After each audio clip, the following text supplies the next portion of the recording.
Oh, lovely. Oh, hello. I didn't see you there. Welcome to Missy going fucking nuts in quarantine. I've decided everyone's bored. Everyone's got nothing to do. Except me, I'm sewing. I'm sewing masks like a motherfucker right now. But, I've been looking like garbage, feeling like garbage. Decided today's the day. I have officially declared today the day of the red. So I am drinking red wine. I'm wearing a red dress, red makeup. It is the day of the red. And to celebrate, I'm going to tell you a story to help entertain you while you are also in quarantine and hopefully not going nuts. So this story is from New Year's Eve. Not this past New Year's Eve, but a couple of years ago. Brody and I went to a party in Toronto, and it was a masquerade party, so of course we had to dress appropriately. He wore like a Victorian gentleman's thing, like frock coat, top hat, the whole business, and a mask, of course, which is what reminded me to tell this story because everyone's wearing masks these days, although those masks are fancier and more fun than what people are wearing now, but, masks. And I was wearing a Victorian dress. It was like a bustle skirt and a corset and like a, frilly blouse and whatever. And I had also a mask on. And there we are. We're at the club. We're doing our masquerade thing. We're dancing. And I got really warm because I don't know if you guys have ever tried to dance in like a massive Victorian dress and a very structured corset and stuff, but you get mighty hot. So despite the fact that it was December 31st and it's, we're in Canada and it's fucking cold, I was like, I gotta go outside. I gotta get some air. I'm dying.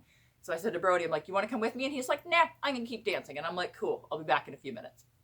So down the stairs I go, pick my dress up awkwardly, hobble down the stairs of the club, out onto the sidewalk, and I'm warm, I'm dancing, and talking to people outside because I'm a very social creature. I don't know if you know this about me, but I can talk to anybody about anything for any length of time. It's one of my talents. So I'm just talking to people on the sidewalk, chatting with them, whatever, and up comes this guy, drunk out of his fucking mind, like could barely walk, like he was doing the real like drunk stagger up the sidewalk, comes up to me and is like, hey, what's going on, everybody? And we were like, oh, nothing, just dancing, masquerade party, whatever, New Year's Eve. And he's like, oh my God. He's like, you look fabulous. And I was like, thank you very much. And he's like, I was just down the road at this other bar, but they kicked me out. They told me I was too drunk to be in public. And I was like, I didn't say this, but I thought, that sounds reasonable based on the way you're talking and the way you're walking. It's probably good on their part that they kicked you out. And, a couple more people came up and we're all chatting and stuff. And there's this guy and he's like, I love your dress. I love your hair. I love your corset. I just love you. Like, will you marry me? And he seriously got down on one knee and like did the like he was proposing to me. This drunk guy grabs him, picks him up off the ground and goes, no, dude, don't propose to her.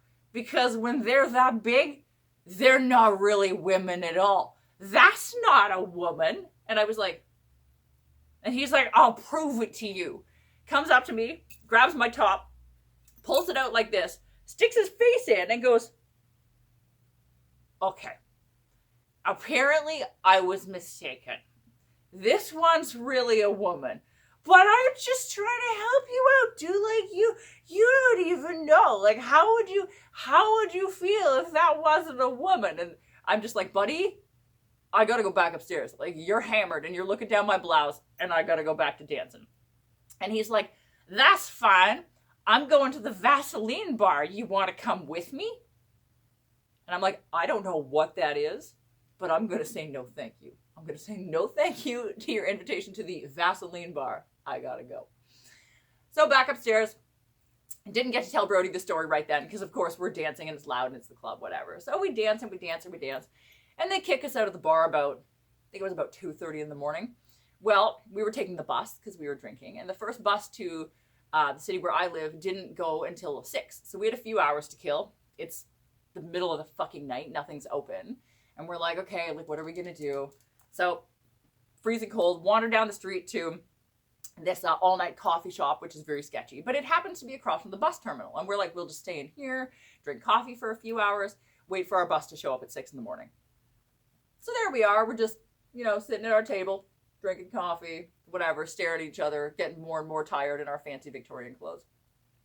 And all of a sudden, I look over at the window, and I see this fucking guy, different guy, like this. Face, like, pressed right up against the window. And I'm like, Brody, you gotta see this guy pressed up against the window.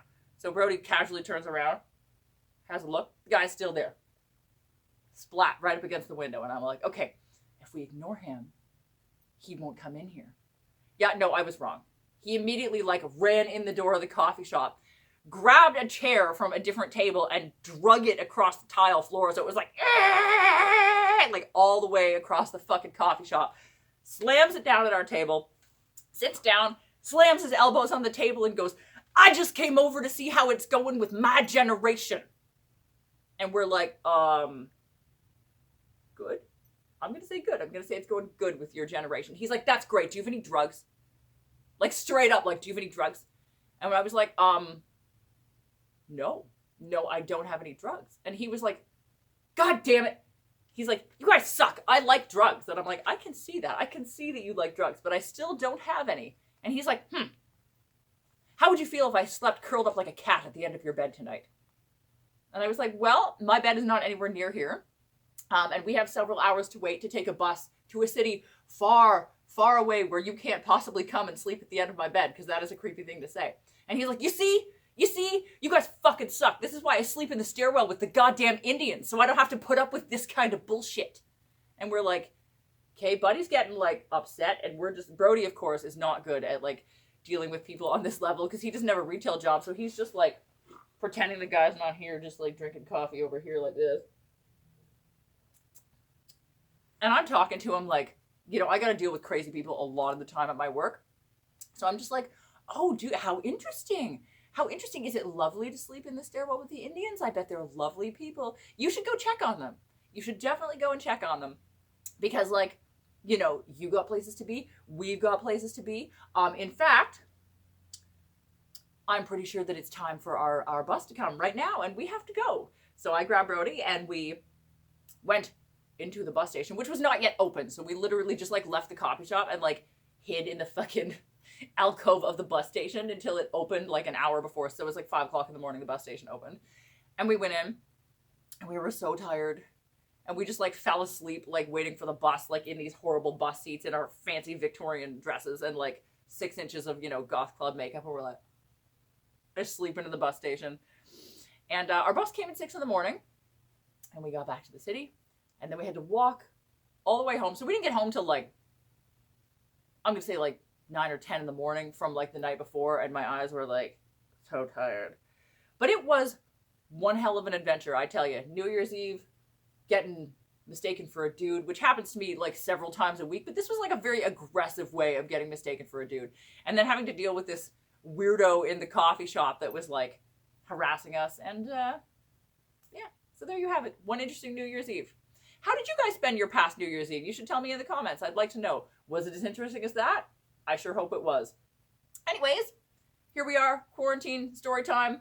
I hope you guys are doing well. And if you like this video, if you could give it a thumbs up, that would be amazing. If you want to subscribe to my channel, that would be even more amazing. I will cheers to you if you subscribe to my channel. If you want to ring the bell, you can get notifications for when I put up more videos. Maybe story time, maybe cooking, maybe crafts, DIY. Who knows? You don't know. Ring the bell. Ring the bell. Just saying. And follow me on social media. Madame_Absinthe on Instagram for outfit pictures. I will be posting this dress. On Twitter, Madame_Absinthe for sewing in progress / pictures of my face / weird fucking stories like this that are too small for story time but are still pretty weird. That's where to do it. So like, subscribe, follow me on social media, ring the bell. I think that's it. Have a glass of wine, and hopefully I will see you around for my next story time video.